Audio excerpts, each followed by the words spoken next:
વડોદરાના નવાયાર્ડ વિસ્તારમાં આવેલી નેશનલ કેમિકલ કંપનીમાં ભીષણ આગ. 2 ફાયર સ્ટેશનના જવાનોએ કલાકોની જહેમત બાદ આગ ઉપર કાબૂ મેળવ્યો.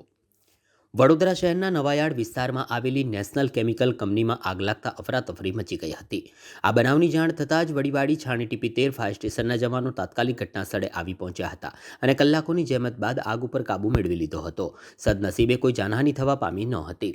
વડોદરા શહેરમાં ગરમીનો પારો 43 ડિગ્રીએ પહોંચી ગયો છે.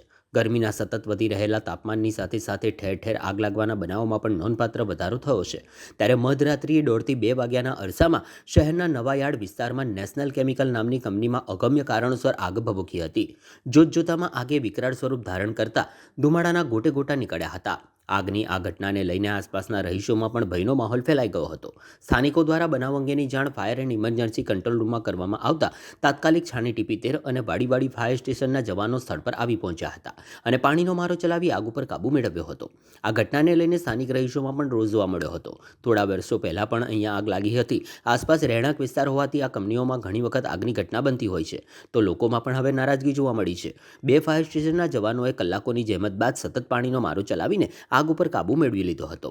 સદનસીબે કંપનીમાં કોઈ હાજર નહીં હોવાથી જાનહાનિ થતાં ટળી હતી.